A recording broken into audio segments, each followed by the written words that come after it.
Radio, off, basket, la radio numéro 1, pour tous les fans de basket francophone à travers le monde. Participez en direct avec votre compte Skype. Pour cela, contactez le compte Skype, Radio, off, en un seul mot. Réagissez sur Twitter avec le hashtag, Radio, off, basket. Saisissez votre commentaire sur notre page Facebook. Contactez-nous par mail à l'adresse info@radiooff.net. Envoyez-nous un SMS au numéro de téléphone 0044 740 570 45 65. Une seule adresse internet www.radiooff.net. Vous êtes bien sur Radio Off Basket, la radio qui vous parle de NBA, la radio qui vous écoute. Basketball, c'est mieux à la radio. Now, decide not to use it. Curry, way downtown. Bang! No. Anthony for three. Bang! In your face, all over the place. We're online 24/7. 24/7. You're listening to the hottest internet station. Radio Hall of Fame Basketball. The first NBA radio for all the fans around the world. Radio Hall of Fame Basketball. We talk about NBA. We talk about passion. We are your radio.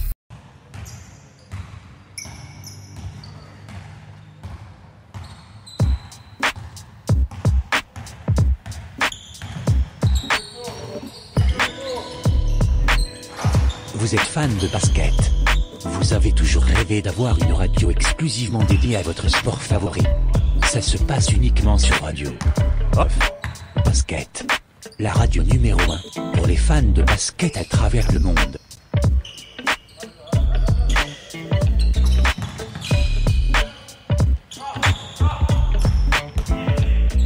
Une première sur le marché francophone.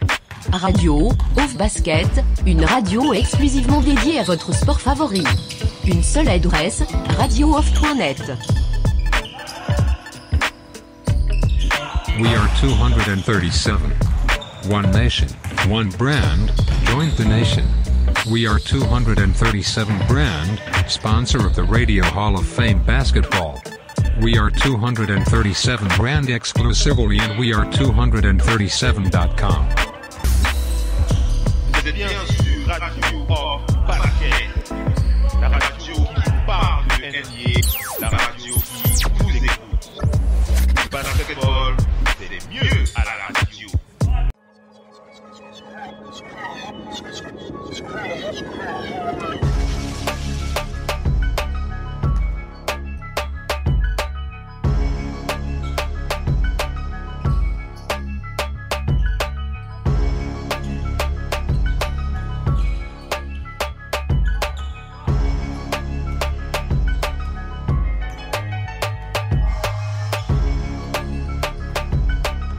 Le génie d'un des meilleurs joueurs de tous les temps. Le King James. L'adresse sans commune mesure de Stephen Curry. La force brutale d'un Russell Westbrook. L'imprévisibilité d'un James Harden. Et le style inatteignable d'un Kevin Durant. Toutes ces choses, vous pouvez les vivre sur Radio Off Basket, grâce à notre partenariat officiel, NBA League Pass.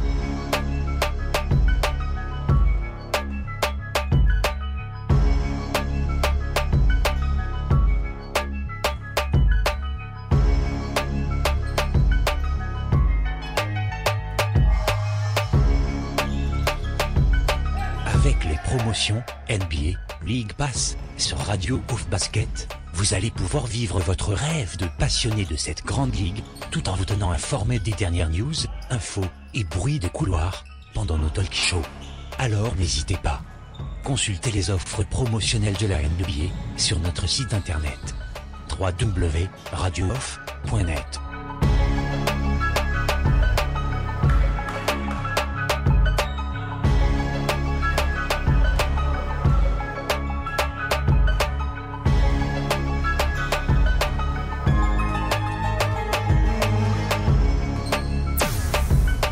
Vous êtes bien sur Radio Off Basket, la radio qui vous parle de NBA, la radio radio qui vous écoute.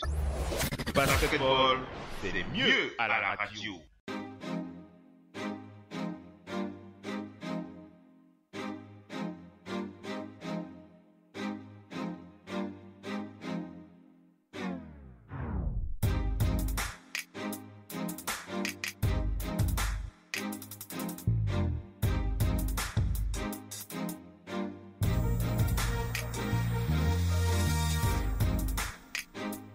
Radio of Basket. C'est la radio partenaire officielle, NBA.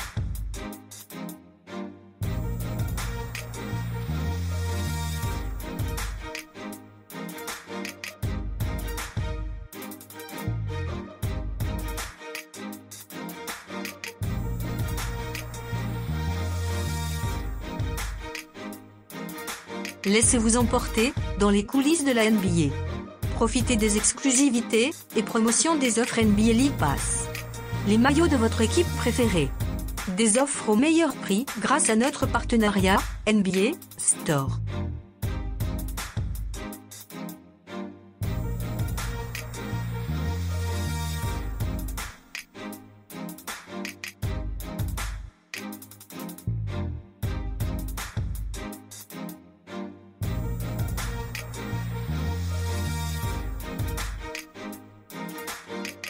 Avec Radio of Basket, vous avez l'opportunité de vivre l'expérience de la NBA, comme nulle part ailleurs. Alors n'hésitez pas. Consultez les offres promotionnelles de la NBA sur notre site internet www.radiooff.net.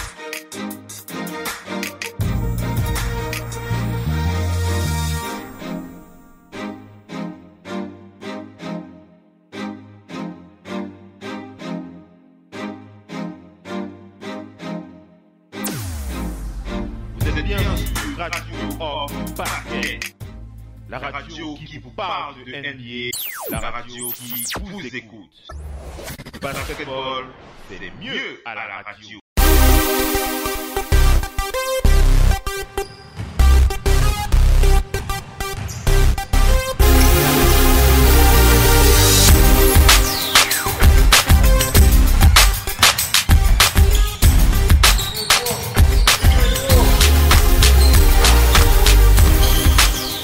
Bienvenue la famille, bienvenue à tous les fans de NBA, bienvenue sur votre talk show FM NBA le 6h.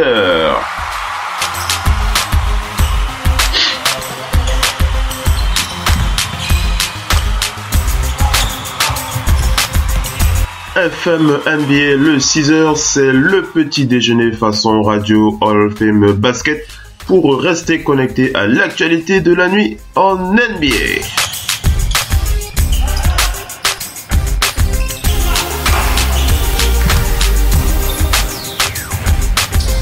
Et bien entendu, pour ceux qui suivent les talk shows de la radio depuis un certain temps, vous avez reconnu ma voix, c'est bien moi, Oncle Phil, depuis Manchester, pour vous présenter cette émission réalisée par Radio of Basket, la radio partenaire officielle NBA les amis.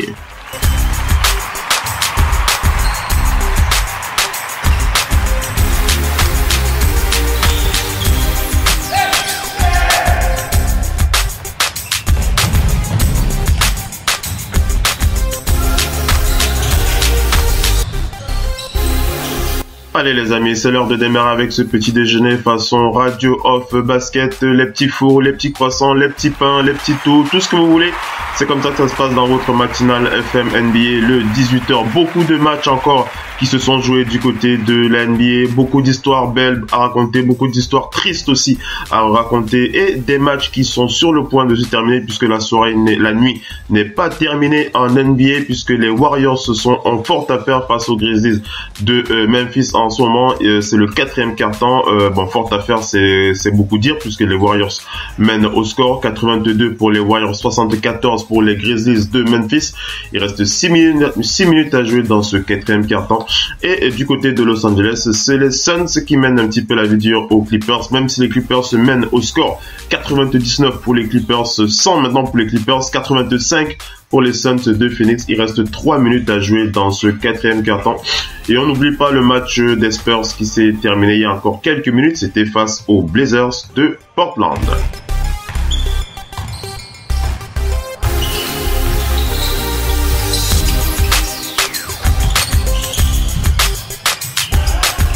Bien entendu, vous avez dû le sentir un petit peu dans ma voix. Si ce n'est pas le cas, je suis un petit peu grippé. Donc vous allez me pardonner si vous entendez des bruits un petit peu bizarres au micro. Ce n'est pas forcément très agréable à l'oreille. Mais je vais essayer de ne pas trop perturber votre oui avec mon état. Hein. Je suis un petit peu grippé. Vous avez dû.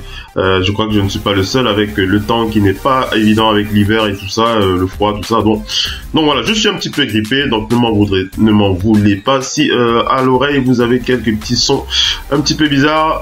Je vais essayer de les éviter pendant l'intégralité de ce talk show.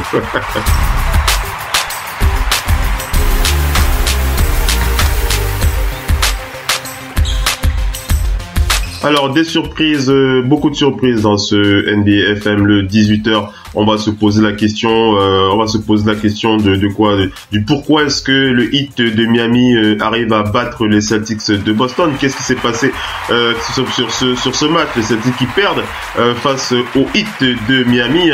Très peu auraient parié sur cette défaite des Celtics de Boston. On va analyser ça tout à l'heure. D'autres surprises, hein. On va bien entendu continuer à pousser cette équipe des Bulls de Chicago pour que la magie continue. La magie continue avec les Bulls de Chicago qui ont enchaîné avec une 7e victoire d'affilée. Comment est-ce que ça se fait que les Bulls se jouent aussi bien? On va analyser ça bien entendu. On n'oubliera pas aussi de parler de cette équipe du Thunder qui nous a fait plaisir hier soir. Le Big Tree est enfin de retour. La joie de jouer, la joie de partager, la joie d'être sur le terrain, la joie de donner des in your face aussi. Hein, petit clin d'œil à Paul George qui a réalisé le in your face du match. C'était sur le pauvre Derek Favors. On va vous raconter ça aussi. Donc la joie de jouer est revenue à Oklahoma City Thunder et cette joie est contaminée aussi puisqu'elle transmet aussi toutes les ondes. Elle transmet aussi tous nos collaborateurs ici dans le studio sur Radio Off Basket. On va se poser la question, pourquoi est-ce que les Pistons de Détroit n'ont pas réussi à enchaîner avec les Mavericks de Dallas? Pourquoi est-ce qu'ils ont perdu face à l'une des dernières équipes de la conférence Ouest? On l'avait prédit, les Pistons qui ont du mal face aux équipes de la conférence Ouest, mais j'avais un petit espoir qu'ils puissent me prouver le contraire. On va se poser la question, comment est-ce que ça se fait que ces Pistons de Détroit n'aient pas réussi à battre ces Mavericks de Dallas? Et on n'oublie pas le match de la nuit. L'héritier de Kobe Bryant est apparu dans la nuit, mesdames et messieurs. L'héritier ultime de Kobe Bryant, le détenteur de la Mamba Mentality à Los Angeles. Il se nomme Kyle Kuzma. Kyle Kuzma, c'est lui. C'est bien lui l'héritier de Kobe Bryant aux Lakers. Si vous en doutiez encore, il est temps de revoir vos classiques. Car Kyle Kuzma, c'est bien lui. C'est bien lui l'héritier de la Mamba Mentality du côté des Lakers de Los Angeles, puisqu'il a réussi à éteindre à lui tout seul James Harden et les Rockets de Houston. On vous raconte tout ça. C'est dans quelques instants, mesdames et messieurs. Restez bien connectés.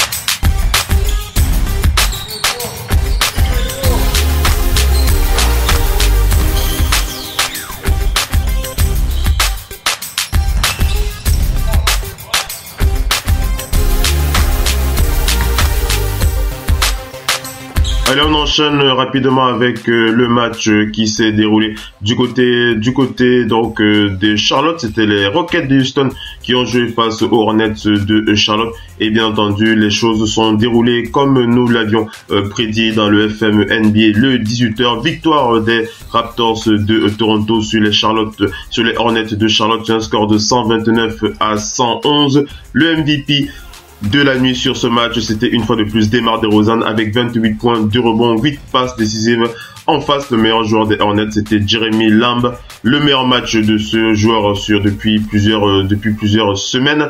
Jeremy Lamb, c'était 32 points, 3 passes et 2 passes décisives. Attaquons rapidement les up and down de ce match.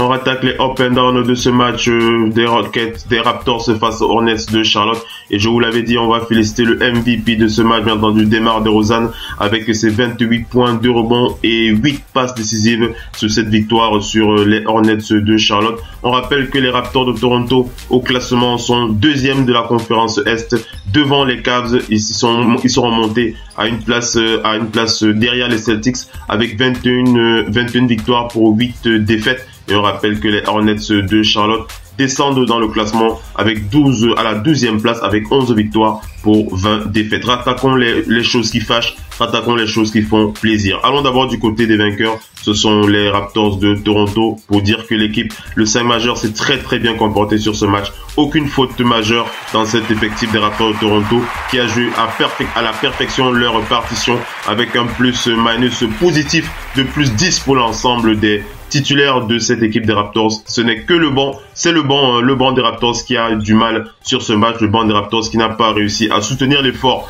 des titulaires, mais l'essentiel est ailleurs puisque les titulaires ont réussi à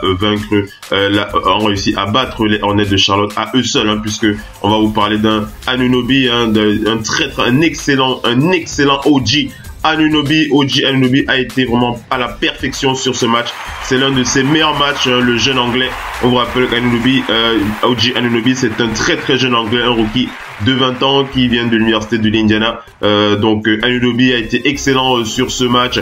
31 minutes de temps de jeu, 7 sur 9 au tir, 6 sur 7 à 3 points, 20 points et un plus-minus de plus 28. Il a été présent en attaque, en défense. C'est son meilleur match à ce jour. On n'oublie pas Serge Ibaka avec plus 17, avec 24 points en 27 minutes. Valanciunas plus 14, Kyle Lowry plus 13 et DeMar DeRozan plus 11. Donc c'est vraiment les titulaires de cette équipe des Raptors qui ont porté cette équipe vers la victoire. On va regretter un petit peu les absences, les difficultés de Pascal Siakam qui a eu quelques difficultés sur ce match, puisque en 18 minutes de temps de jeu, il a eu moins 3 en plus-minus, mais il a quand même scoré. Il était à 12 points en 18 minutes, ce qui était plutôt pas mal, avec 4 sur 8 au tir. Donc c'est plutôt en défense qu'il a un petit peu pêché, une présence physique qui n'a pas porté préjudice à son équipe, puisque les Raptors ont gagné. Ils ont battu les Hornets de Charlotte sur un score de 129 à 111.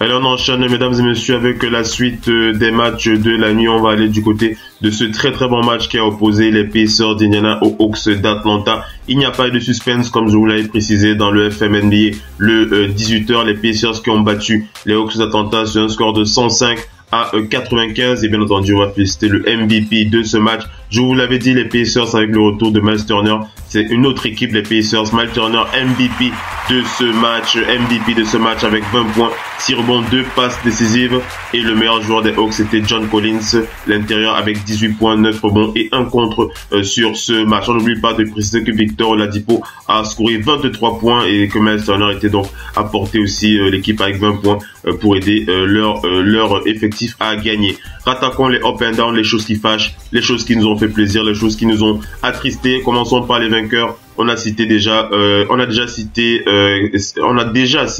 Miles Turner et Victor Oladipo. Alors revenons un peu sur Victor Oladipo pour rappeler quand même qu'il était à 23 points, 5 rebonds, 2 passes, 1 interception avec un plus-minus de plus 11. L'intégralité des titulaires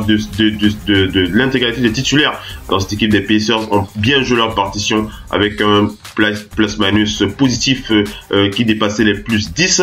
Il n'y a que Collison qui a un plus-minus de plus 1, mais c'est une équipe qui a bien joué, très homogène, qui ont parfaitement produit, qui ont parfaitement mis en place leur jeu. Du côté des titulaires, au niveau du temps réparti, il n'y a aucune fausse note. Les titulaires qui ont bien joué leur partition et les remplaçants qui ont aussi fait de même, les remplaçants qui ont apporté tout ce qu'ils avaient à apporter sur le parquet au vu de leur temps de jeu. Vraiment, il n'y a rien à reprocher sur cette équipe des Pacers qui ont bien fait le taf face aux Hawks d'Atlanta.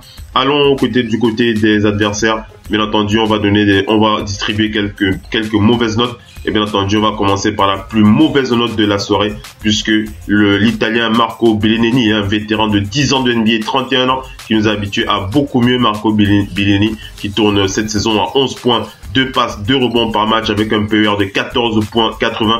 Marco Bellinelli s'est caché totalement en défense sur ce match. Marco Bellinelli, 23 minutes de temps de jeu, il a scoré 13 points en 23 minutes, mais en défense, il a été aux abonnés absents. Il avait la plus mauvaise note en plus-minus de ce match du côté des Hawks d'Atlanta avec au moins 16. C'est lui et bien entendu John Collins, l'intérieur des Hawks, qui en 27 minutes de temps de jeu s'est fait plaisir au scoring, mais en défense on l'a pas vu. Il était aux abonnés absents. Il a aussi eu moins 9 en plus-minus. Donc Marco Bellinelli et John Collins sont les deux mauvaises notes de ce match. Et on va aussi pointer Elzan Ayazova qui était à moins 9 en 26 minutes et Taurean Prince.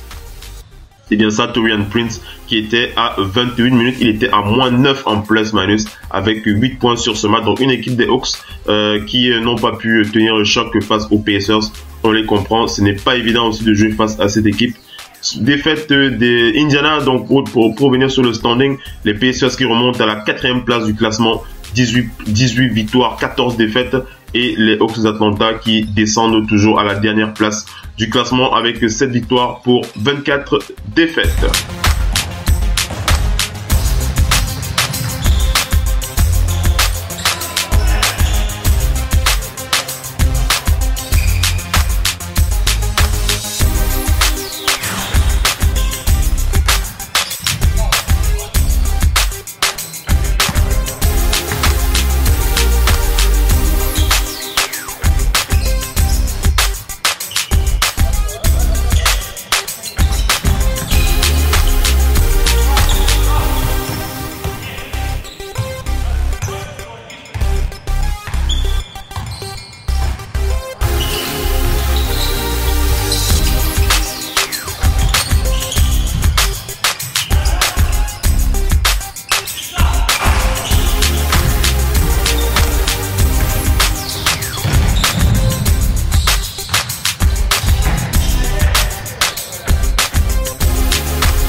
Allez, on enchaîne avec ce talk show, mesdames et messieurs. On va aller du côté de la rencontre du Heat de Miami face aux Celtics de Boston. C'est l'un des films les plus intéressants de cette nuit. Comment est-ce que le Heat de Miami a pu battre ces Celtics de Boston, premier de la conférence Est? Pourquoi est-ce que cette équipe des Celtics a lâché, n'a pas pu gagner ce match? Autant de questions que l'on se pose ce soir dans le FM NBA, le 6h. On vous apporte la réponse, on vous raconte tout ce qui s'est passé cette nuit du côté de Boston. Déjà, il y a 2 points que l'on va marquer du doigt avant de vous présenter le film de ce match. Le premier point, c'est que les Celtics de Boston auraient peut-être dû penser à 2 fois avant d'organiser cette petite cérémonie d'hommage à Kelly Olynyk. Kelly Olynyk qui était le MVP de ce match. Kelly Olynyk qui a eu le booster suffisant pour lui donner la motivation dont il avait besoin pour détruire cette équipe des Celtics de Boston.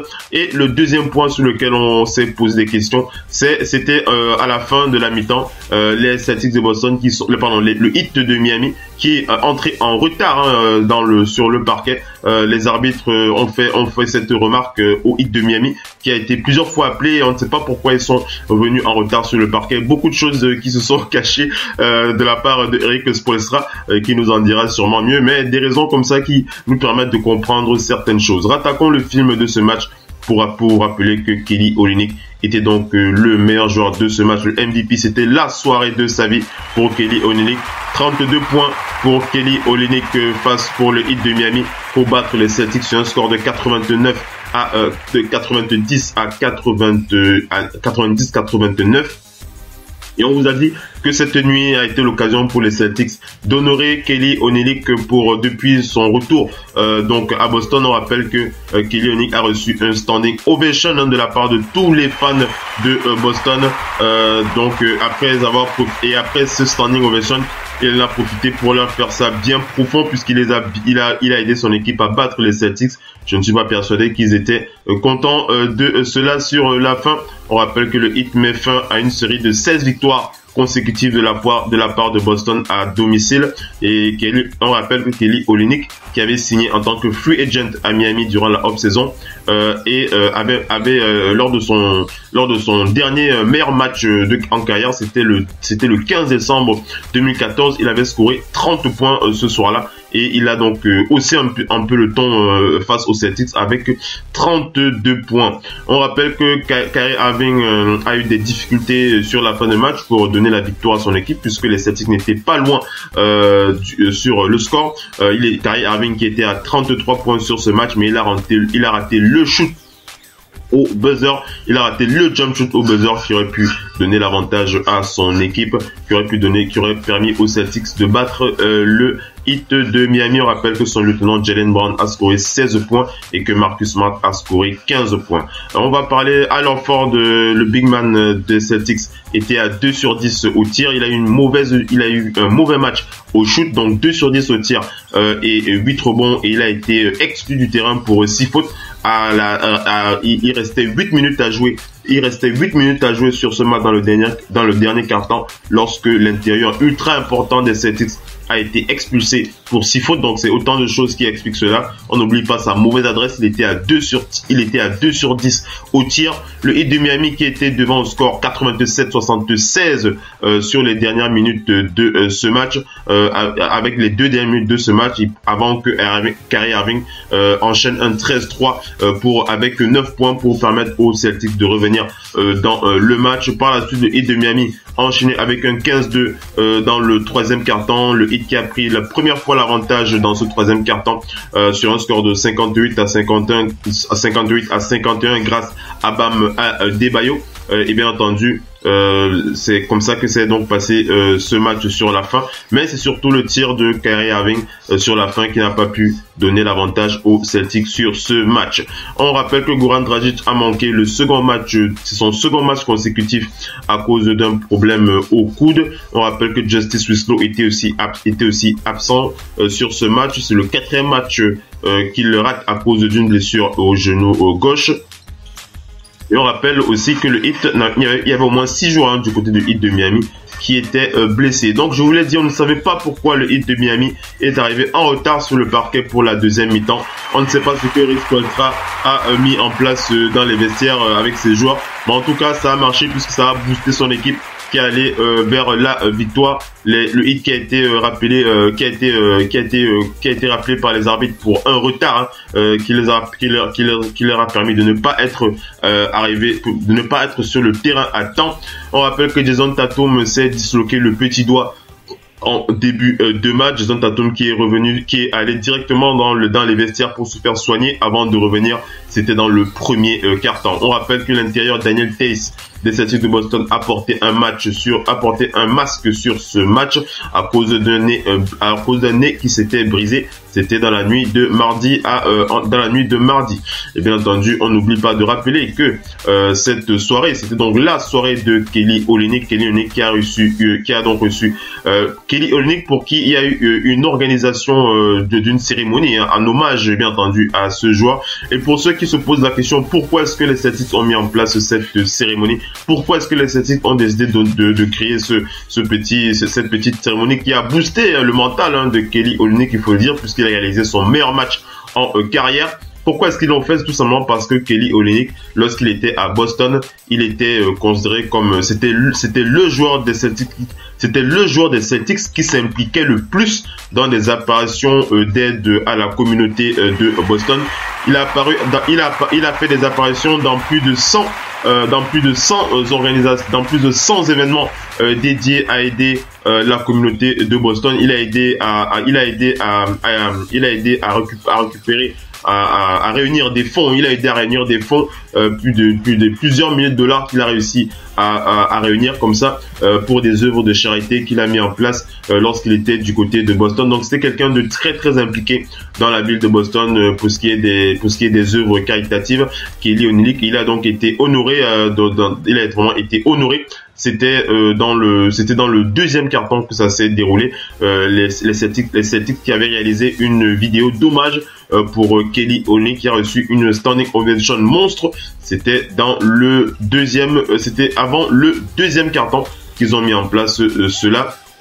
Le coach Brad Stevens qui a déclaré que je pense que c'était quelque chose de bien d'honorer Kelly Olynyk pour tout ce qu'il a fait pour Boston. C'est beaucoup plus important que ce que l'on fait sur un terrain de basket. Et Kelly Olynyk, il a embrassé cela, il a vraiment embrassé cette fonction. Je le voyais même très très peu, il était tout le temps à l'extérieur, Kelly Olynyk, pour réaliser ses œuvres de charité. Donc c'est vraiment cette implication c'est cette implication caritative qui a été remerciée par les Celtics de Boston pour Kelly Olynyk. On rappelle aussi que les deux équipes ont eu le deuxième quart-temps de ce match était assez bizarre puisque les deux équipes étaient assez pauvres en shoot. Écoutez bien, ils ont chuté à 39% dans le deuxième quart-temps. Les deux équipes qui ont manqué 24 shoots. Donc c'était assez compliqué pour les deux équipes. Mais par la suite, on vous l'a dit, Eric Spoelstra a fait sa petite popote en mi-temps dans les vestiaires et le hit qui est revenu boosté à bloc. Ils étaient même revenus en retard.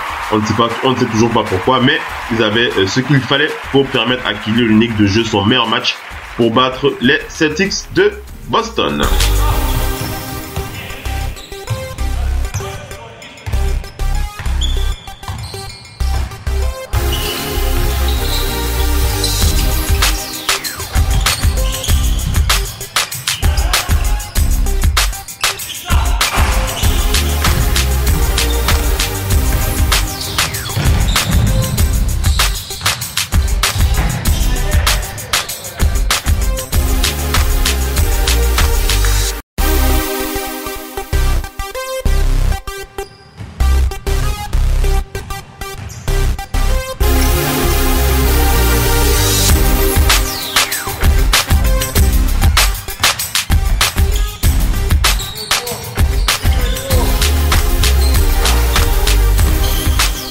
Et là, on enchaîne avec la suite des résumés, mesdames et messieurs. Allons du côté de la rencontre qui a opposé les Kings de Sacramento aux Nets de Brooklyn. Et c'est l'occasion de féliciter une fois de plus le tonton flingueur Zach Randolph, qui continue d'écrire les livres de son histoire en NBA. Zach Randolph qui continue à être le leader de cette équipe. Zach Randolph qui continue à profiter de cette cure de jouvence. Zach Randolph qui est le meilleur joueur. C'est la sensation des Kings de Sacramento cette saison. Racontons ce qui s'est passé pour préciser que les Kings ont donc battu les Nets de Brooklyn sur un score de 104-99. On rappelle que le MVP de ce match était George Hill avec 22 points, 7 rebonds, 4 passes et que le meilleur joueur des Nets c'était Ronda Hollis Jefferson. Allons du côté des standings pour préciser que les Kings de Sacramento sont donc 12e de la conférence Est, sont remontés au classement à la 12e place avec 11 victoires pour 20 défaites. Et les Nets de Brooklyn qui sont actuellement, les Nets de Brooklyn qui sont avec cette défaite, les Nets de Brooklyn qui sont descendus les Nets sont descendus, alors les Nets de Brooklyn, ils sont descendus à la 11e place de la conférence Est avec 11 victoires pour 19 défaites. Mais comme je vous l'avais dit, c'était la soirée Zach Randolph avec Zach Randolph qui est devenu le premier joueur de l'histoire. Il était le 20e joueur, voilà, le 20e joueur dans l'histoire de la NBA avec 18 000 points et 10 000 rebonds. C'est le 20e joueur dans l'histoire de la NBA avec 18 000 points et 10 000 rebonds pour aider donc les Kings à battre les Brooklyn Nets sur un score de 104-99. Zach Randolph qui a vraiment été plébiscité pour cet effort qu'il a accompli au rebond tout au long de sa carrière. Il fait clairement partie des meilleurs rebondeurs de l'histoire de la NBA. Et bien entendu, n'oublie pas qu'en 17 ans de carrière, il était parmi les meilleurs rebondeurs de la NBA avec 10,6 rebonds par match. D'ailleurs, il en a profité pour donner une petite leçon de rebond au micro des journalistes. Il a dit j'ai dit à mes jeunes coéquipiers que pour prendre du rebond, il ne suffit pas d'être un athlète hyper athlétique. Il ne suffit pas d'être hyper athlétique, il ne suffit pas de savoir sauter très haut. Le rebond, c'est une combinaison de plusieurs facteurs. Vous devez maîtriser le positionnement, vous devez maîtriser la force que vous avez dans les bras pour protéger le rebond. Vous devez savoir lire le ballon lorsque le ballon est en train lorsque le ballon est sur le panneau, lorsqu'il rebondit sur le panneau, vous devez savoir lire la trajectoire du ballon. Vous devez avoir ce sens du ballon pour savoir où est-ce qu'il va tomber. Donc c'est une combinaison de plusieurs choses. Ce n'est pas seulement une question d'habilité ou alors une question athlétique. Donc voilà une petite leçon de rebond comme ça qu'a donné Zach Randolph hier soir.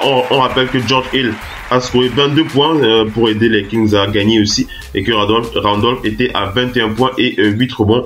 Zach Randolph qui rejoint Paul Gasol donc et Dirk Nowitzki comme les seuls joueurs actifs avec 18 000 points et 10 000 rebonds. Et on rappelle qu'il est classé à la 39e place des meilleurs rebondeurs de l'histoire de la NBA avec donc ses 10 000 rebonds.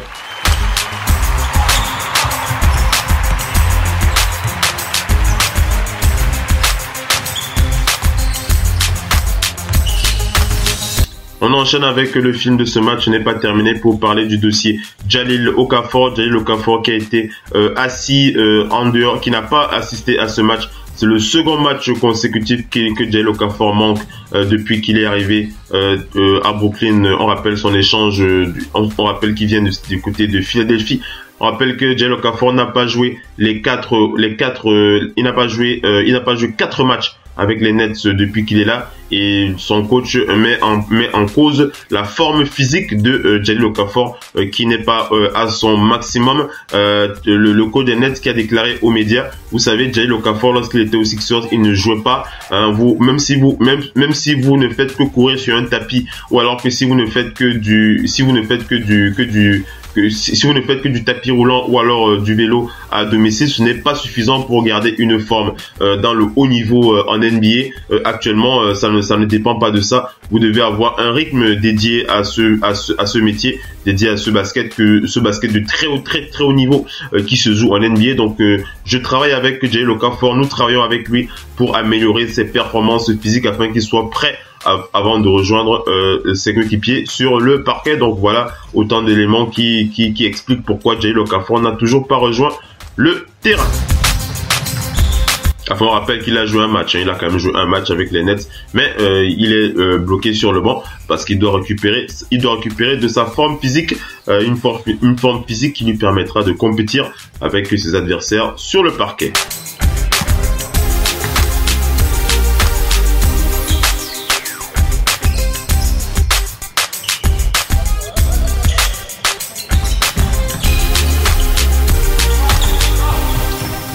Attaquons maintenant les up and down de ce match pour préciser que dans ce match, du côté des vainqueurs, les Kings de Sacramento, une équipe qui a plutôt bien joué de façon homogène au niveau des titulaires. Aucune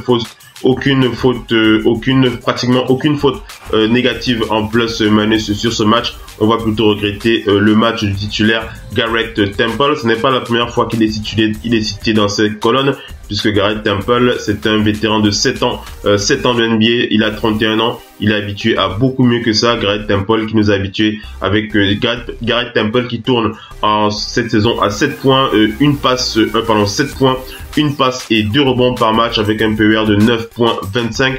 Mais face aux Nets de Brooklyn, Garrett Temple, c'était 28 minutes de temps de jeu, 5 points, 2 sur 7 au tir, 1 sur 4 à 3 points et moins 5 en plus-minus. Il n'a ni été présent en attaque, ni été présent en défense. D'ailleurs, on se pose la question, pourquoi est-ce qu'il était dans le 5 titulaire de cette équipe des Kings de Sacramento? Et au niveau des remplaçants, il n'y a vraiment rien à dire. Les remplaçants ont plutôt joué leur partition. Il y a très peu à leur reprocher. On va surtout mettre un point, on va surtout constater le manque de présence physique de la part de Costa Koufos, ce vétéran de 9 ans de NBA qui avait été choisi au premier choix en 2008 par le Jazz Utah. 9 ans de NBA, 28 ans pour Costa Koufos, qui nous a habitués à beaucoup mieux. Costa Koufos qui était en 21 temps de jeu, il était à moins 3 en plus-minus, il aurait pu faire largement mieux. Et du côté des Nets de Brooklyn, allons regarder comment se passe dans cette équipe. Une équipe des Nets qui a plutôt bien joué son basket, malgré les absences en défense de DeMarre Carroll qui nous a habitués à beaucoup mieux que ça, même si ce n'est pas une force défensive, DeMarre Carroll, mais il était capable de beaucoup mieux, puisqu'il a l'une des plus mauvaises notes en plus-minus de ce match, malgré ses 15 points en 25 minutes. Il était à moins 9 en plus-minus. Et on va aussi pointer les absences en défense de l'arrière Allen Crabbe qui en 33 minutes de temps de jeu était à 14 sur 15 au tir, 10 points et moins 8 en plus-minus. Donc Allen Crabbe, il avait du mal à attaquer, il avait du mal à défendre, il était capable de beaucoup mieux que ça. Et voilà une petite pépite comme ça pour une mauvaise note de Jarrett Allen, qui est capable de bien mieux, le rookie de 19 ans, Jalen Allen. Mais si vous voulez, on va mettre ça sur le plan, sur le fait qu'il soit rookie, mais il avait quand même eu 20 minutes, il a quand même eu 20 minutes de temps de jeu et il a scoré 0 points sur ce match. Il a eu moins 2 en plus-minus. Il a plutôt bien défendu. Donc il était là pour défendre. Sur ce match. Il a défendu, il a contré 3 fois, il a 3 contre 1 interception. Donc on va pas lui jeter la pierre à Jarrett Allen, qui a joué son taf, il a fait son taf en tant que rookie. C'était quand même pas mal de sa part, mais il a eu une mauvaise note de moins 2 en 20 minutes. Et on va aussi pointer le mauvais match de Caris LeVert, le très jeune Caris LeVert, c'est un rookie de 23 ans aussi. Il avait 27 minutes sur ce match, il était à moins 7 en plus-minus avec 13 points. Donc voilà pour les up and down de ce match.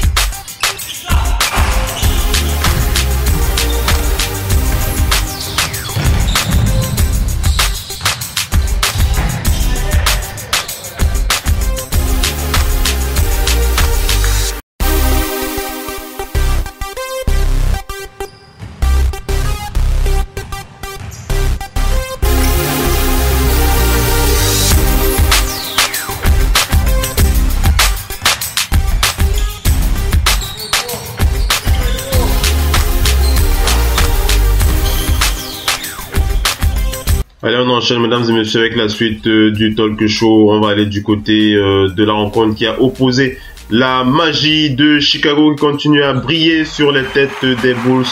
Cette magie, cette love story qui continue à porter cette équipe des Bulls. Cette love story qui crée des miracles du côté de Chicago. Le Magic face aux Bulls de Chicago, qui a vu la victoire des Bulls, une 7e victoire d'affilée pour ces Bulls de Chicago qui sont actuellement remontés au classement. Les Bulls qui sont 14e de la conférence Est avec 10 victoires pour 20 défaites.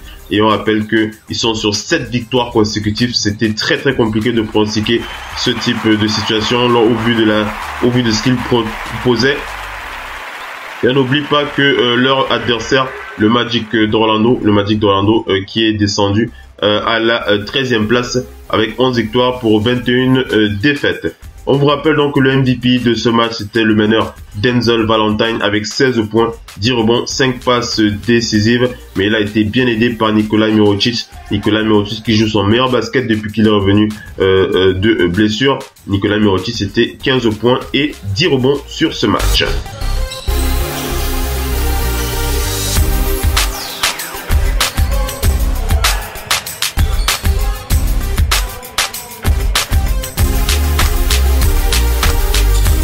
Attaquons les up and down de ce match pour aller du côté des Bulls de Chicago, les vainqueurs qui sont bien comportés dans l'ensemble sur ce match. Une équipe parfaitement homogène, une équipe qui défend, une équipe qui attaque, une équipe dure à l'œuvre, une équipe des Bulls de Chicago qui fait plaisir à voir, une équipe qui a dépassé les 10 points en plus-minus, qui a dépassé les 15 points d'ailleurs en plus-minus. Markkanen plus 17 en 20 minutes avec 9 points, Valentine plus 24 en plus-minus avec 16 points en 29 minutes. Robin Lopez, 27 minutes, plus 17 en plus-minus avec 10 points. Chris Dunn, plus 16 en plus-minus avec 15 points. Drew Holiday, c'est pas Drew Holiday, c'est, son prénom, c'est Justin Holiday. Voilà, Justin Holiday, 28 minutes temps de jeu, plus 23 en plus-minus avec 8 points. Donc, une équipe qui a parfaitement défendu face au Magic d'Orlando. Et du côté du banc des Bulls, tout le monde s'est aussi bien comporté au vu du temps imparti. Il y a très peu à dire. On va simplement un peu regretter le mauvais match de l'intérieur. Paul Zipser, cet intérieur de 23 ans, c'est un rookie. Donc on va mettre ça sur son manque d'expérience. Il a eu 20 minutes de temps de jeu. Il a scoré 6 points. Il a moins 5 en plus-minus. Voilà un peu ce qui peut expliquer les choses du côté de Chicago. Allons du côté... ah oui, j'ai oublié de vous donner la stat de notre duo, hein, le duo, notre couple de l'année. Hein, c'est comme ça que moi je l'appelle, hein, le couple de l'année. La love story du côté des Bulls avec Nikola Mirotic et Bobby Portis. Nikola Mirotic, c'était 15 points, 10 rebonds, une passe, un contre en sortie du banc en 22 minutes. Et Bobby Portis, c'était 15 minutes. 4 sur 9 au tir, 2 sur 5 à 3 points, 4 sur 4 au lancer franc, 5 rebonds, 2 passes et 14 points et plus 11 en plus-minus pour les deux compères du côté de Chicago.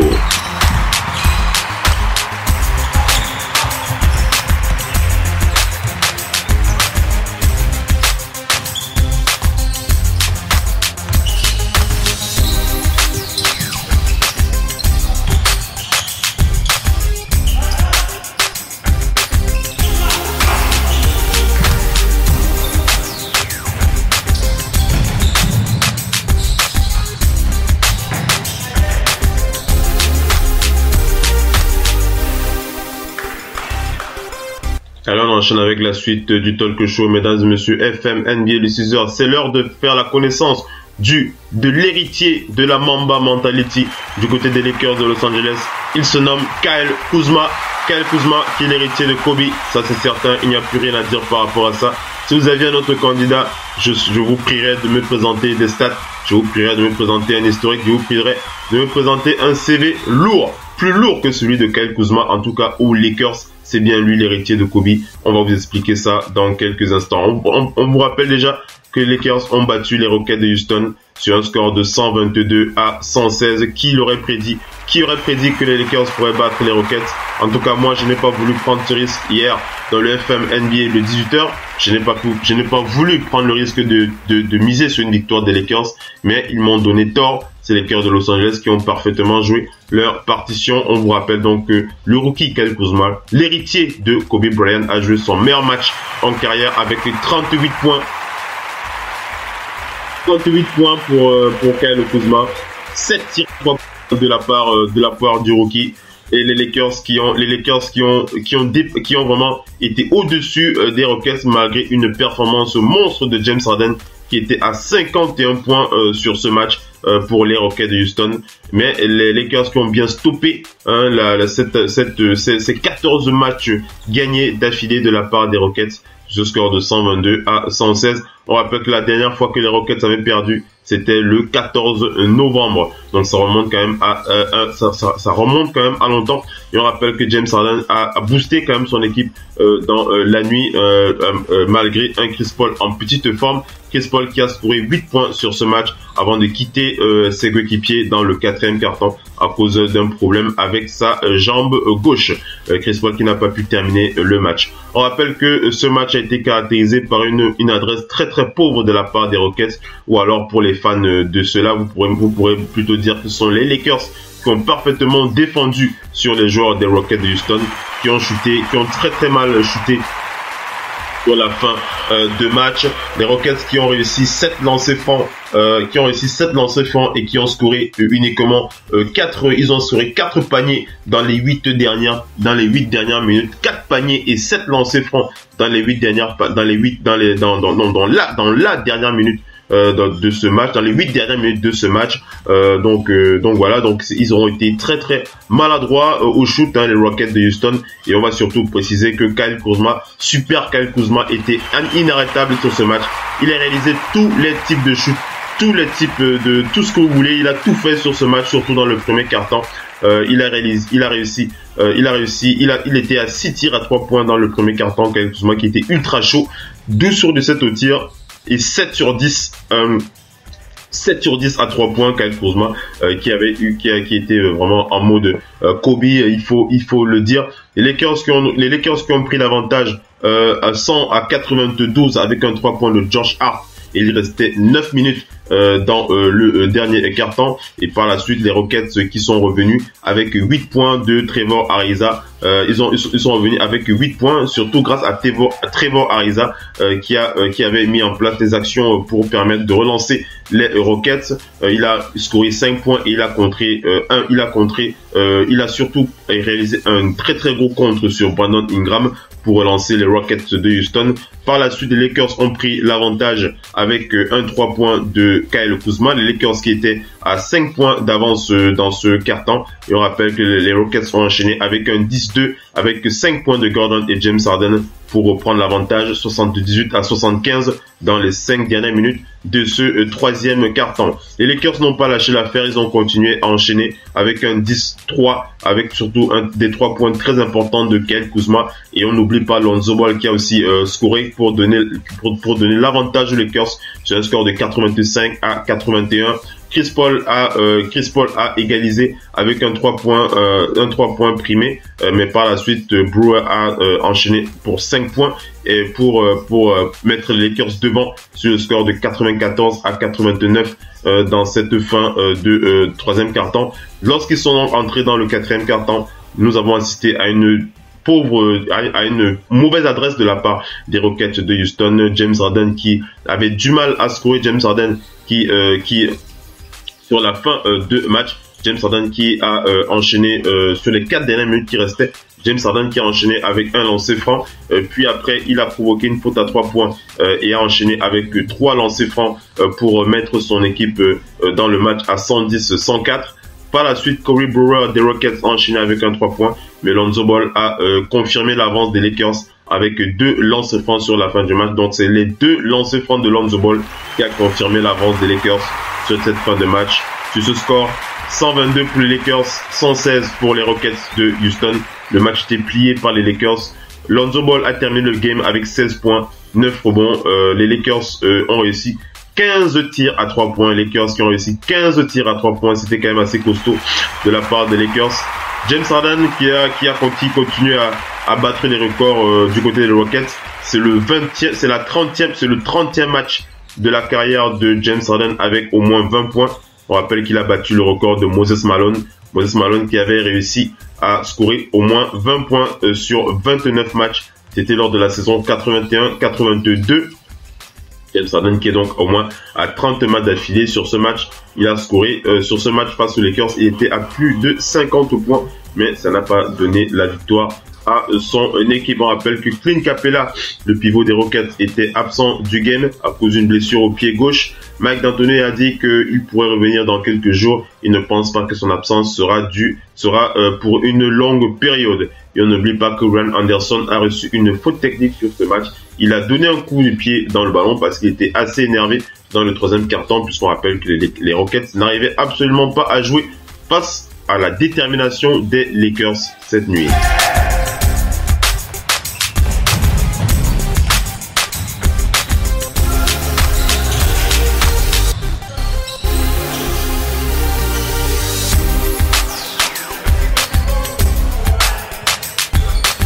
Et les rattaquons les up and down de ce match pour vous rappeler que du côté des vainqueurs, les Lakers de Los Angeles, un comportement plutôt intéressant de la part de cette équipe avec des plus-manus plutôt positifs. Au niveau des titulaires, on va regretter le mauvais match de Josh Hart qui était capable de beaucoup mieux que ça. Mais on rappelle que c'est un rookie, il n'a que 22 ans, ce très jeune Lakers. En 28 minutes de temps de jeu, il a été titularisé par Luke Walton, mais il était à 3 sur 11 au tir, 3 sur 8 à 3 points. 11 points et moins 24 en plus-manus. Il a eu beaucoup de difficultés à défendre, mais les joueurs du banc de cette équipe des Lakers qui a parfaitement joué leur partition. Il n'y a pas de mauvaise note sur cette équipe des Lakers. Ils ont tous une note positive en plus-minus. Allons du côté des Rockets de Houston et marquer le très très mauvais match de Ryan Anderson. Ryan Anderson, on vous l'a dit qu'il a écopé d'une faute technique et ça s'explique lorsque vous avez 25 minutes et seulement 2 points sur le match. Lorsque vous avez 25 minutes et 2 points sur le match, lorsque vous ne défendez pas malgré un contre, lorsque vous ne défendez pas, lorsque vous n'attaquez pas, lorsque vous êtes à 1 sur 7 au tir, lorsque vous êtes à 0 sur 3 à 3 points, lorsque vous n'êtes qu'à 6 rebonds, lorsque vous n'êtes qu'à un seul contre avec moins 22 en plus-minus avec seulement 2 points, il y a des raisons de s'énerver, il y a des raisons de donner des coups de pied dans le ballon. Ryan Anderson qui a été sorti, Anderson qui a sorti une pâle copie pour les Rockets dans le 5 titulaire de cette équipe. Et on n'oublie pas le mauvais match de Chris Paul qui, pour la première fois, puisqu'on rappelle que depuis 14 matchs, Chris Paul joue un match pratiquement parfait. Mais sur ce match, Chris Paul était très très maladroit. Chris Paul, c'était 25 minutes de jeu, 8 points, moins 16 en plus-minus, 2 sur 7 au tir, 1 sur 5 à 3 points. Il n'y a qu'au lancer franc qu'il a eu ses 100%. Et en défense, il était aux abonnés absents. On rappelle qu'il est sorti sur la fin de match à cause d'une blessure à la jambe gauche. Donc voilà un très très mauvais match de la part de Chris Paul. Et n'oublie pas que les Rockets ont aussi un souci avec le banc, puisque les Rockets n'ont joué qu'avec 3 remplaçants. Les Rockets qui n'ont joué qu'avec 3 remplaçants, il faut le rappeler, c'est des choses qu'il faut rappeler lorsqu'une équipe a de la difficulté à mettre tous leurs joueurs sur le match. C'est aussi compliqué. Les Rockets qui n'ont joué qu'avec 3 remplaçants, je vais les citer si vous ne savez pas de qui il s'agit. Il s'agit de Tariq Black. Tariq Black, c'est un vétéran de 3 ans qui a 26 ans en NBA. Tariq Black, il a eu que 4 minutes de temps de jeu. Deuxième remplaçant, vous le connaissez bien, c'est PJ Tucker. PJ Tucker, c'est 35 minutes de temps de jeu. Il a une note moins 7 en plus-minus avec 10 points. Et le troisième remplaçant de ce match, c'était Eric Gordon. Eric Gordon, c'était 36 minutes de temps de jeu. Lui aussi, il était très mauvais au shoot, 8 sur 21 au tir, malgré ses 21 points. Il a eu moins 2 en plus-minus. Donc voilà les 3 remplaçants qui ont joué leur partition du côté des Rockets. Lorsque vous n'avez que 3 remplaçants, franchement, c'est très compliqué. On vous rappelle que la majorité des autres équipes, des autres joueurs étaient blessés ou alors en did not play. Donc voilà, pour cette équipe des Rockets qui avait beaucoup de difficultés à jouer son meilleur basket face aux Lakers.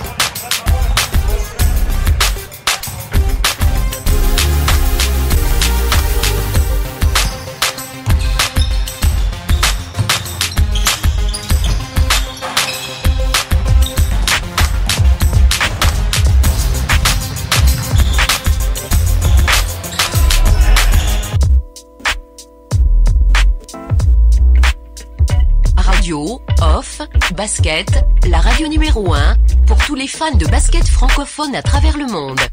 Participez en direct avec votre compte Skype. Pour cela, contactez le compte Skype, radio, off, en un seul mot. Réagissez sur Twitter avec le hashtag, radio, off, basket. Saisissez votre commentaire sur notre page Facebook. Contactez-nous par mail à l'adresse info@radiooff.net. Envoyez-nous un SMS au numéro de téléphone 0044 740 570 45 65. Une seule adresse internet, www.radiooff.net.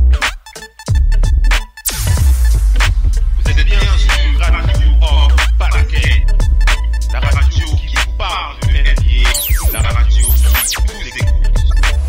Basketball, c'est le mieux à la radio. Now, decide not to use it. Curry, way downtown. Bang! No. Anthony for three. Bang!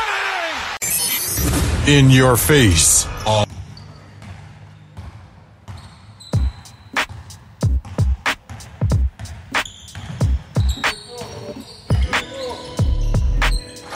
Vous êtes fan de basket.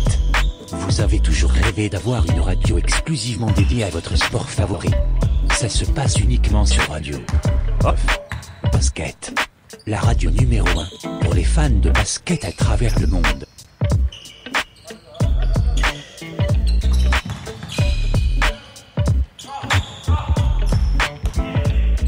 Une première sur le marché francophone. Radio Off Basket, une radio exclusivement dédiée à votre sport favori. Une seule adresse, radiooff.net. We are 237. One nation, one brand, join the nation. We are 237 brand, sponsor of the Radio Hall of Fame basketball. We are 237 brand exclusively and we are 237.com. Vous êtes bien sur Radio Off Parquet, la radio qui vous parle de NBA, la radio qui vous écoute. Basketball, c'est le mieux à la radio.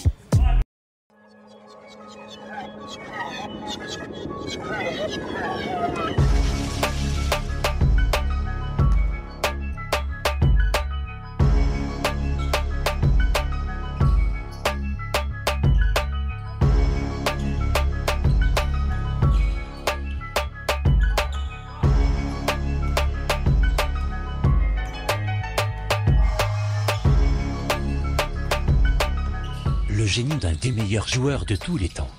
Le King James. L'adresse sans commune mesure de Stephen Curry. La force brutale d'un Russell Westbrook. L'imprévisibilité d'un James Harden. Et le style inatteignable d'un Kevin Durant. Toutes ces choses, vous pouvez les vivre sur Radio Off Basket, grâce à notre partenariat officiel, NBA League Pass.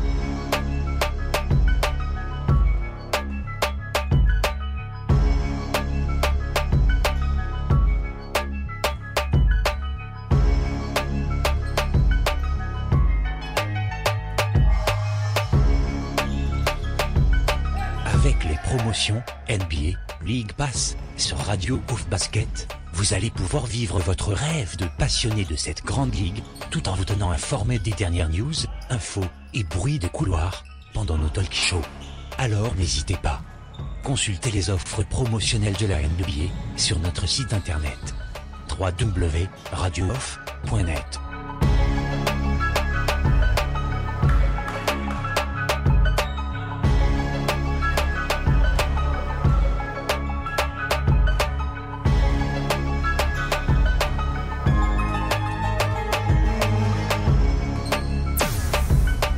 Vous êtes bien sur Radio Off Parquet, la radio qui vous parle de NBA, la radio qui vous écoute.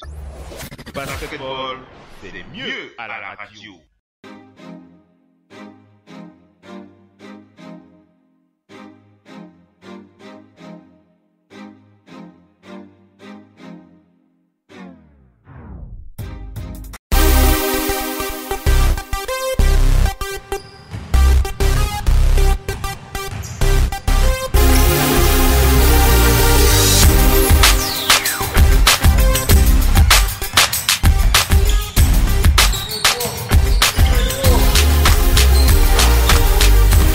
Voilà les amis, après cette petite pause, on revient donc pour la suite du talk show FM NBA le 6h. On enchaîne avec la suite des matchs. On va aller du côté de la sensation, du côté du Thunder d'Oklahoma City, avec le Big Three qui a retrouvé la joie de jouer.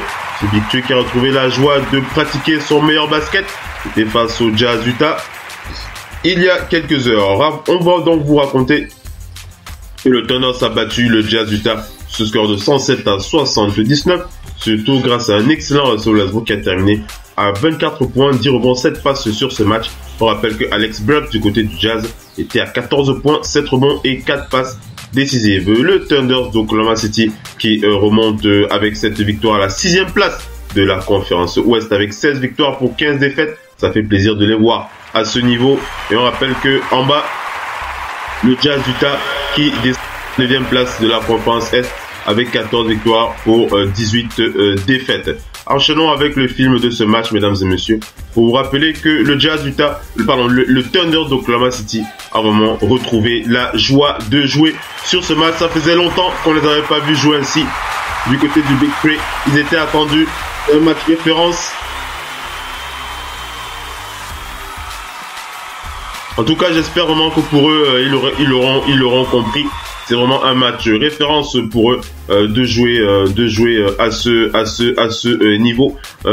niveau de jeu. Bon, on rappelle que Russell Westbrook Russell Westbrook qui portait son équipe sur son dos, et on n'oublie pas que ces deux coéquipiers ont mis en place les points les plus importants dans le troisième quart-temps pour aider le Thunder à garder une avance confortable.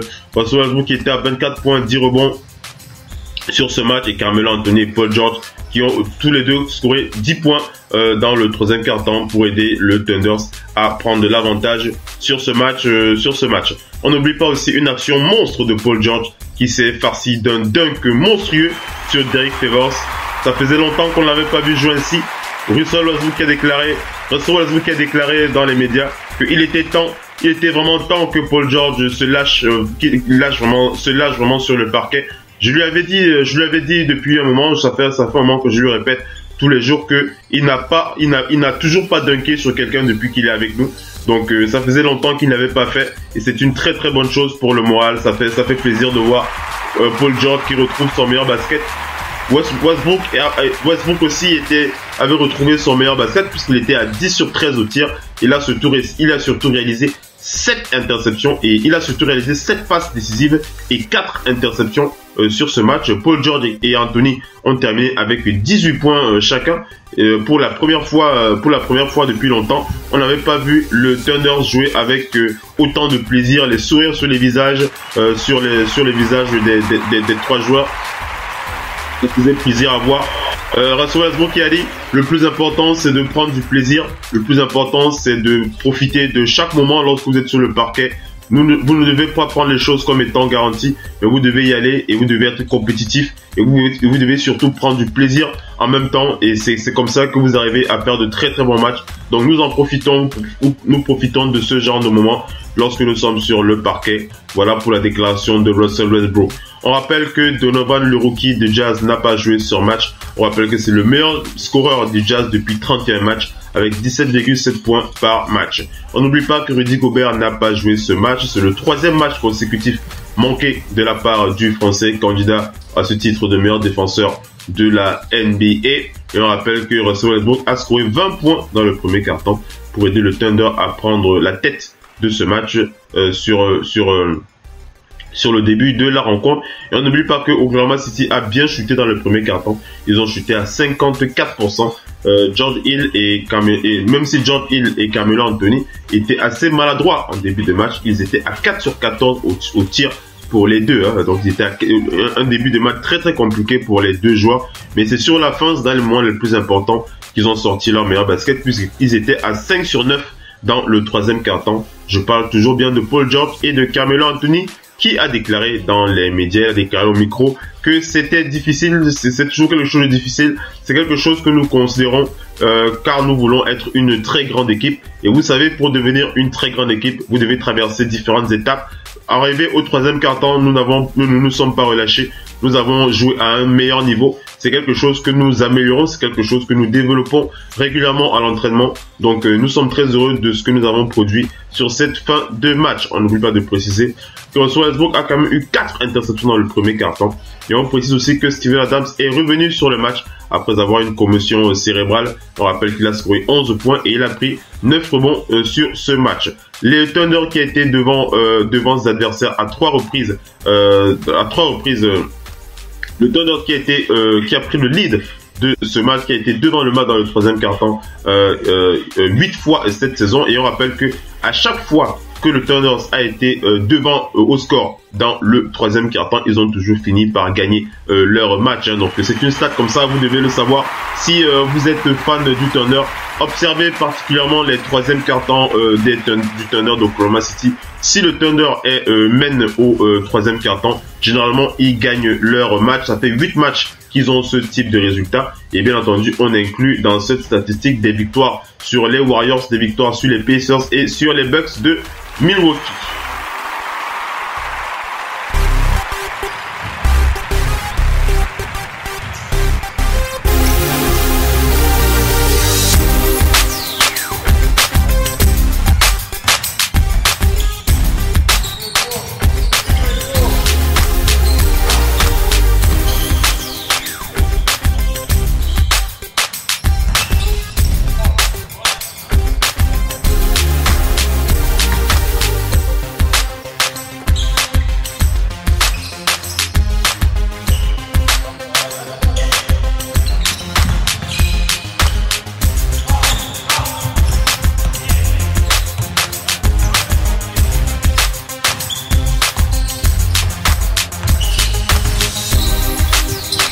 Allez, on enchaîne avec la suite du talk show, mesdames et messieurs. On vous parle des up and down de ce match qui a opposé le Thunders au Jazz d'Utah. Commençons par les vainqueurs pour rappeler que le Thunder d'Utah a une partition incroyablement parfaite. Hein. Ils ont joué à la perfection, que ce soit en attaque ou en défense, avec un plus-minus de plus 28 sur ce match. Ça faisait très très longtemps qu'on les avait pas vus aussi à l'aise sur un parquet.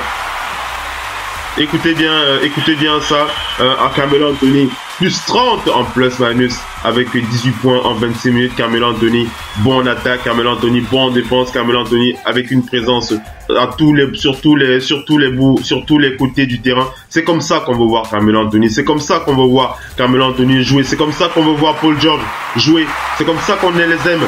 Paul George était à 30 minutes de jeu, 18 points, 31, plus 31 en plus-minus. Plus 38 pour Steven Adams avec 11 points en 26 minutes. Plus 36 pour Russell Westbrook avec 24 points en 27 minutes. Plus 37 pour André Robertson avec 6 points en 23 minutes. C'est comme ça qu'on aime les voir jouer. C'est comme ça qu'on aime le Thunder d'Oklahoma City. Il faut qu'il garde vraiment cette pêche. Ça fait plaisir à voir. Bien entendu, celui qui continue à traîner sa peine dans cette équipe du Thunder, c'est deux joueurs. Il y a deux joueurs. Le premier, c'est Patrick Patterson. Patrick Patterson, vraiment, il est temps que le Thunder fasse quelque chose pour lui. 15 minutes de jeu, 3 points, moins 8 en plus-minus. Et on n'oublie pas le très très mauvais match de Alex Abrines. 23 minutes de jeu, 3 points et moins 9 en plus-minus. Donc voilà les deux joueurs sur qui on va un peu pointer le doigt du côté du Thunder. Du côté du Jazz d'Utah, le Jazz qui a subi le contre-coup de cette performance du Thunder d'Oklahoma City avec moins 35 en 23 minutes pour Derek Favors, moins 32 pour Joey Ingles. Joey Ingles, l'arrière qui nous a proposé comme ça 0 points en 23 minutes avec moins 32 en plus-minus. Moins 27 pour Ricky Rubio. Ricky Rubio qui nous a servi un petit plat avec 5 points en 25 minutes. Moins 24 pour Joe Johnson. Joe Johnson, hein, le monsieur ISO, hein, c'est comme ça qu'on l'appelle, hein, Joe Johnson. Pour ceux qui ne le sauraient pas, Joe Johnson, c'est 36 ans, 16 ans de NBA. Il a le même âge que Zach Randolph. Joe Johnson, Zach Randolph qui joue le meilleur basket de sa vie, mais Joe Johnson qui joue le pire basket de sa vie avec 18 minutes de jeu, 2 points, moins 24 minutes en plus-minus. Donc voilà comme ça les petites pépites qui nous ont offert le Jazz d'Utah. On n'oublie pas le match assez incroyable de Jonas Jerebko.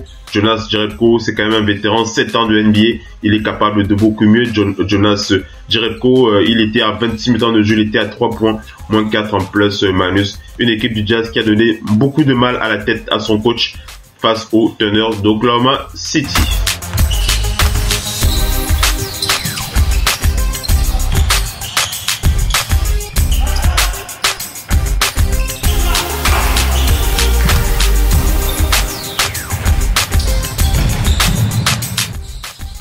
Allez, on enchaîne, mesdames et messieurs. On va aller du côté de la rencontre qui a opposé les Pistons de Détroit aux Mavericks de Dallas. Et bien entendu, on ne peut pas de préciser que les Pistons ont perdu face aux Mavericks de Dallas sur un score de 110-93. Les Pistons de Détroit qui n'arrivent pas à jouer à l'extérieur, des Pistons de Détroit qui n'arrivent pas à jouer face à des équipes de la conférence Ouest, des Pistons de Détroit qui n'ont toujours pas trouvé la solution face à ces équipes de la conférence Ouest. Les Pistons de Détroit qui sont descendus les Pistons de Détroit qui sont descendus à la 7e place de la conférence Est avec 17 victoires pour 14 défaites, et les Mavericks de Dallas qui sont toujours à la dernière place de la conférence Ouest avec 9 victoires pour 23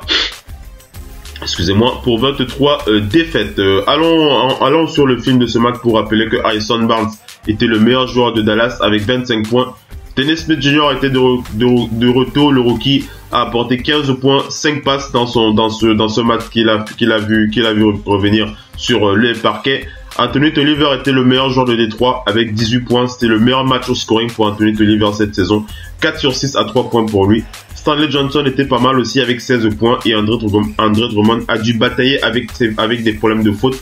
Il était à 11 points et 13 rebonds.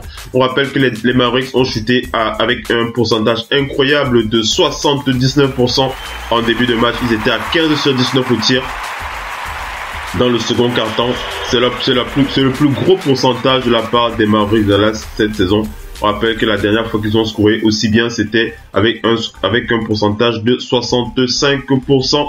On rappelle qu'ils étaient aussi à l'avant, ils étaient aussi devant de 12 points sur ce match. Et le gros problème des Pistons, c'était l'adresse. Ou alors vous me parlerez de la défense des Mavericks, mais moi je parlerai plutôt de l'adresse des Pistons de Détroit qui a été catastrophique, surtout dans le troisième quart-temps.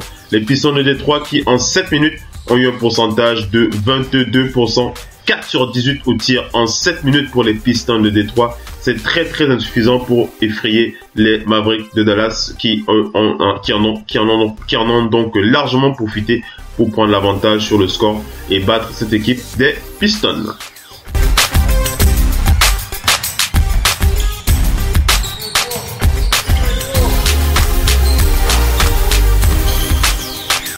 Allez, on attaque la suite de cette rencontre dans les up and down du côté des Pistons pour mettre un bonnet d'âne à tous les joueurs du 5 de départ de cette équipe qui ont tous une note négative en plus-minus. Aucun n'est sorti du lot, et on va surtout remercier la belle pépite de Eric Moreland qui nous a servi un petit cappuccino comme ça. En 11 minutes de jeu, il était à 0 points avec moins 22 en plus-minus pour Eric Moreland, le sophomore, c'est sa deuxième année en NBA. Il devrait avoir honte de nous sortir des stats pareils.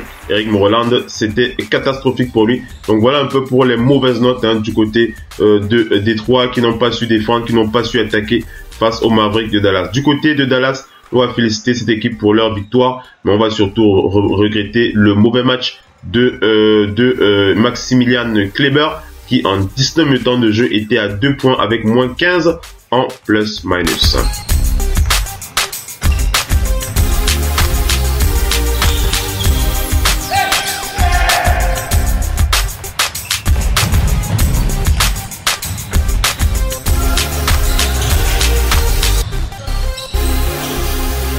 Avec la suite des matchs, on va du côté des Timberwolves du Minnesota qui ont donc battu les Nuggets de Denver sur un score de 112-104.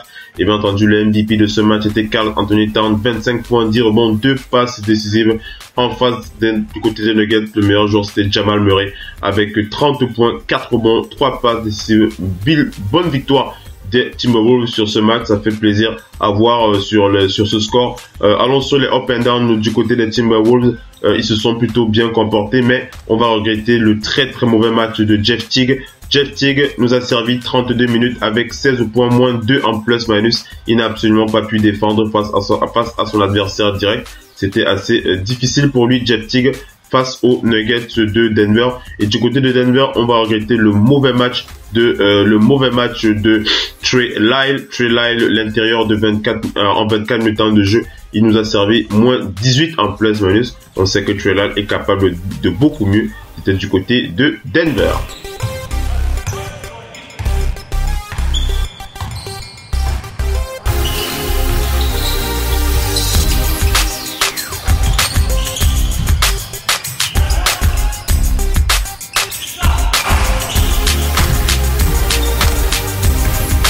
Allons maintenant cette fois du côté de Portland pour parler de cette rencontre qui a opposé les Spurs de San Antonio aux Blazers de Portland.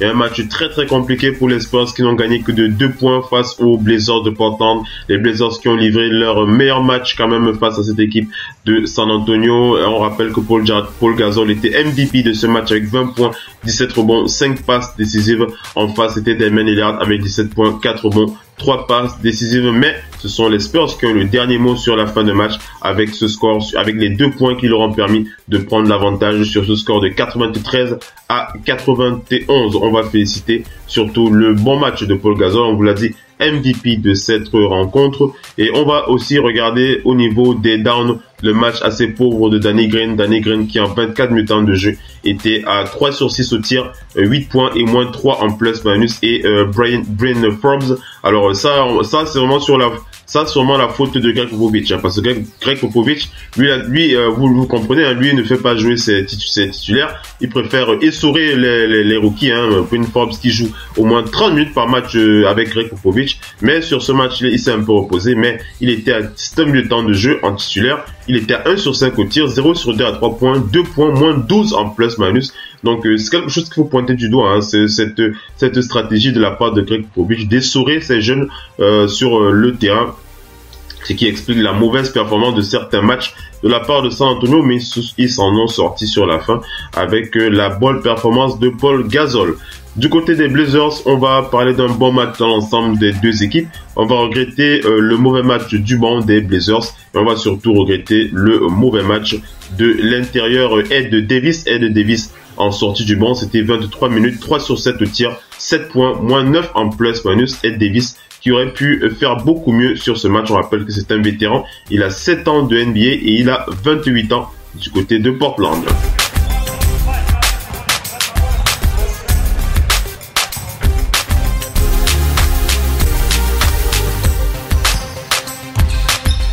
Allons cette fois du côté des Warriors de Golden State. On vous l'a rappelé, les Warriors qui ont joué leur partition, qui ont fait le taf du côté les Warriors de Golden State qui ont fait le taf sur leur parquet en recevant les Grizzlies de Memphis. Victoire logique des Warriors 92-17 à 84 avec le MVP de ce match, Klay Thompson, 29 points, 2 rebonds, 5 passes décisives pour le MVP Klay Thompson sur ce match. Le meilleur joueur des Grizzlies, c'était Marc Gasol, 21 points, 9 rebonds, 5 passes décisives. Marc Gasol qui ne veut pas donner des envies à ses patrons de le trader, puisque on le sait, les Grizzlies qui réfléchissent à tout reconstruire, puisque la saison est tout bonnement catastrophique du côté des Grizzlies. Donc il est temps de repartir sur de nouvelles bases. Et Marc Gasol qui ne souhaite pas être tradé, il l'a dit aux médias hier, on l'a précisé dans le FM le 18h, il ne veut pas être tradé, donc il fournit tous les efforts nécessaires pour prouver à ses patrons qu'il est toujours de la partie. On rappelle que du côté des Warriors,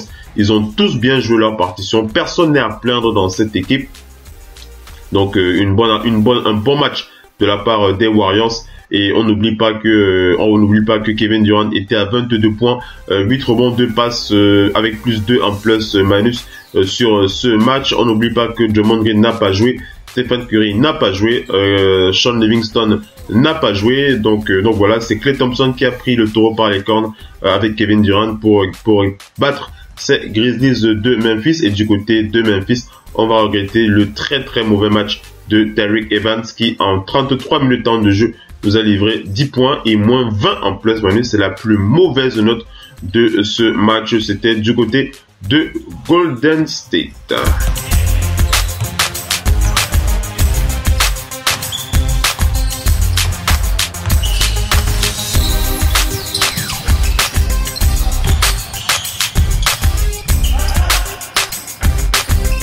Allez, on va clôturer donc ce petit déjeuner façon Radio Off Basket dans ce FM NBA le 6h avec ce dernier match. C'était du côté de Los Angeles avec les Suns de Phoenix qui ont donc été battus par les Clippers de Los Angeles sur un score de 108 à 95. On va parler d'un très très bon match de DeAndre Jordan, MVP de ce match avec 12 points, 20 rebonds, une passe de la part de DeAndre Jordan. Et on n'oublie pas que TJ Warren, c'était le meilleur joueur des Suns avec 22 points, 10 rebonds et 4 passes décisives. Au niveau des vainqueurs Si on regarde attentivement, on va remarquer que l'intégralité des joueurs l'intégralité du 5 de départ, les titulaires ont parfaitement joué leur partition. Ils ont tous eu une note, un plus-minus supérieur à 10, plus 19 pour Jay Wilson avec 11 points en 28 minutes, plus 11 pour DeAndre Jordan avec 12 points en 31 minutes, plus 29 pour Milos Teodosic avec 6 points en 27 minutes, plus 11 pour Austin Rivers avec 21 points en 29 minutes, et plus 12 pour CJ Williams avec 12 points en 29 minutes. Donc une équipe des Clippers qui a parfaitement joué son basket, qui a joué le meilleur basket de ces 2 dernières semaines. C'est donc face aux Suns de Phoenix avec cette belle victoire. On va surtout regretter le mauvais match de l'ailier, alors comment il s'appelle, Sam Dekker qui nous a servi en 19 minutes 6 points avec moins 2 en plus-minus. C'était lui la mauvaise note. Sam Dekker, on rappelle que c'est un sophomore de 23 ans. C'est du côté des Clippers de Los Angeles.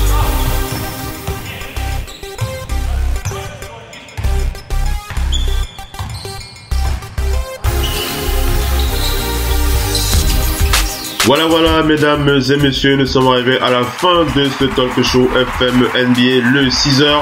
On espère que vous aurez apprécié ce talk show.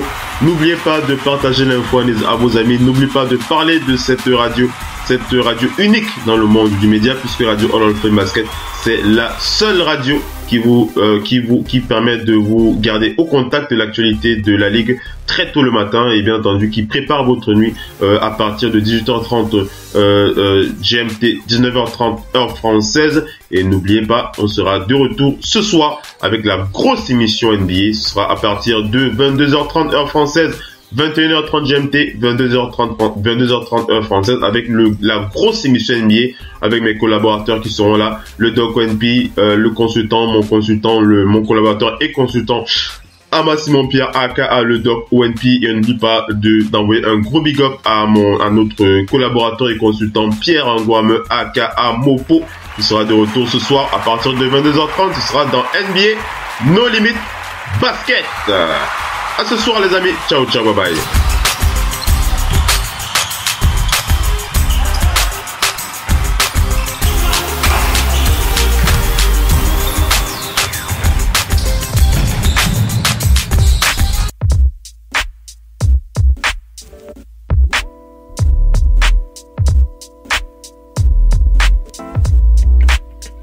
Radio Off Basket, la radio numéro 1 pour tous les fans de basket francophone à travers le monde. Participez en direct avec votre compte Skype. Pour cela, contactez le compte Skype Radio Off en un seul mot. Réagissez sur Twitter avec le hashtag Radio Off Basket. Saisissez votre commentaire sur notre page Facebook. Contactez-nous par mail à l'adresse info@radiooff.net. Envoyez-nous un SMS au numéro de téléphone 0044 740 570 45 65. Une seule adresse internet www.radiooff.net.